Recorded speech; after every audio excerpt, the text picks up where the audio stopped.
اگر روزہ تقوی کا سبب نہیں بن رہا تو پھر سمجھ لو کہ کوئی کمی رہ گئی ہے، پھر بھوک پیاس ہی کاٹ رہے ہیں۔ تقوی کی نہضت یہ روزے کا نتیجہ ہے جو بندہ مومن کو نصیب ہوتا ہے۔ اور تقوی کیا ہے؟ تقوی کے بارے میں اہل علم نے بہت کچھ لکھا، لیکن ایک سادہ تعریف تقوی کی یہ ہے: جہاں تمہارا رب تمہیں دیکھنا چاہتا ہے تم وہاں پائے جاؤ، اور جہاں تمہارا رب تمہیں نہیں دیکھنا چاہتا وہاں نہ پائے جاؤ۔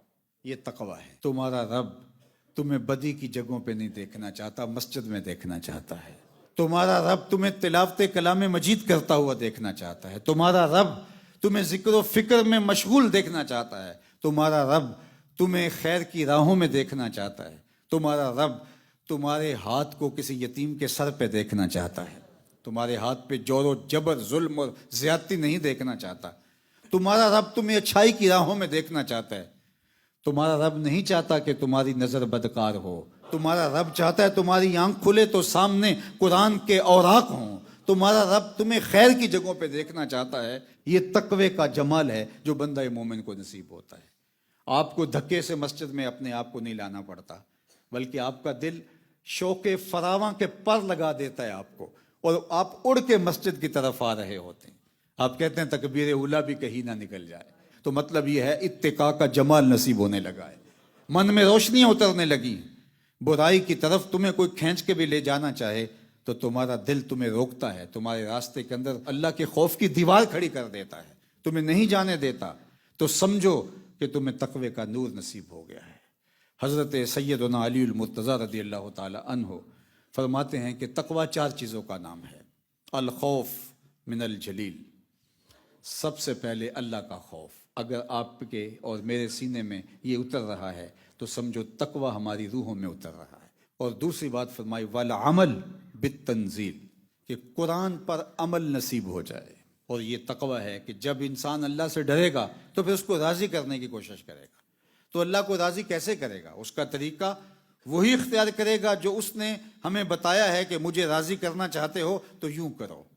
یہ کتاب ہے تمہارے سامنے، اس کے مطابق عمل کرتے چلے جاؤ۔ سیکھنا ہے اس کتاب پر عمل کو تو تمہارے سامنے رسول رحمت کی ذات رکھی ہے۔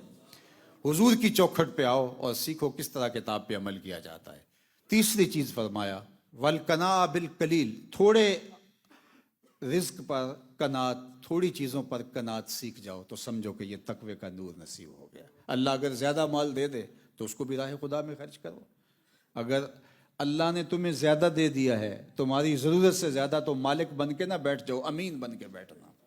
تم امین ہو اس مال پر، تم ان لوگوں تک ان کی ضرورتوں کو پورا کرنے کے لیے پہنچاؤ کہ جن کے پاس مال نہیں ہے۔ اور ماہ صیام میں تو خاص طور پہ ہمیں مال راہ خدا میں بانٹنا چاہیے جس کو اللہ نے عطا کیا ہے۔ اللہ کے محبوب صلی اللہ علیہ وآلہ وسلم ماہ صیام میں یوں خیرات کرتے تھے جیسے چلتی ہوئی ہوا تھی۔ ان کا دست کرم تو پہلے ہی کشادہ تھا، لیکن حضور کی سخاوت فزوں تر ہو جاتی اور چلتی ہوئی ہوا کی طرح حضور خیرات فرمایا کرتے تھے۔ تو ماہ صیام میں ہم نے اپنی ہمسائیگی میں دیکھنا ہے۔ حضور نے ارشاد فرمایا مجھے ہمسایوں کے بارے میں اس طرح تاکید کی گئی کہ مجھے لگا کہ کہیں ہمسایہ وراثت میں حقدار نہ ٹھہرا دیا جائے۔ اور ہمسایہ وہ نہیں ہوتا جس کی دیوار آپ کی دیوار کے ساتھ ہو، 40 گھروں تک ہمسائیگی ہوتی ہے۔ اور اگر ہم اسلام کے اس نظام کو سمجھ لیں جو ہمسائیگی کے حقوق اور ہمسائیگی کے خیال اور ہمسائیگی کے لحاظ کے بارے میں ہمیں ارشاد کیے ہیں، تو ایک صالح معاشرت تشکیل پائے۔ قیامت کے دن سب سے پہلا سوال نماز کا ہوگا، آپ نے سنا ہے نا؟ سب سے پہلا فیصلہ قتل کا ہوگا، یہ بھی آپ نے سنا ہے۔ اور قیامت کے دن سب سے پہلے رب سے جو شکایت لگائے گا وہ ہمسایہ ہوگا۔ اگر کسی نے ہمسائے کو تکلیف دی ہوگی، اس کو دکھ دیا ہوگا، قیامت کے دن رب کے ہاں شکایت سب سے پہلے ہمسایہ لگائے گا۔ تو اگر ہم اس نظام کو سمجھ لیں جو شریعت نے ہمیں دیا ہے تو سب سے پہلے اپنے ہمسایوں کو دیکھو۔ ہمیں تو یہ بتایا گیا ہے کہ اگر ہمسایہ بھوکا سو جائے تو ہماری 40 دن نماز قبول نہیں ہوتی۔ ہم عمرے پہ عمرہ کر رہے ہیں، سجدے پہ سجدہ کر رہے ہیں، لیکن ہمسایہ بھوک میں بلک رہا ہے، تڑپ رہا ہے۔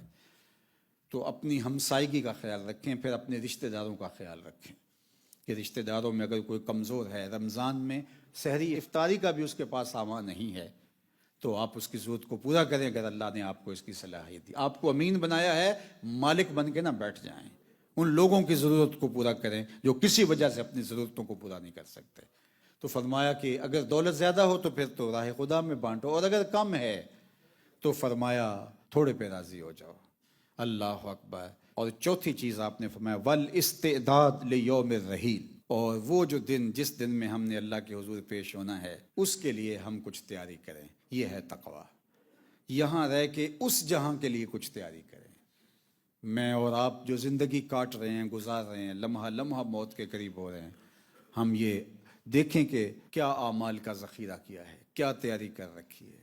اگر تو ہم نے کر رکھی ہے تو مبارک ہو، اور اگر ہمارے پلے کچھ بھی نہیں ہے، اللہ اکبر. نمازیں ہیں تو وہ بھی خیالوں اور وسوسوں سے بری ہوئی.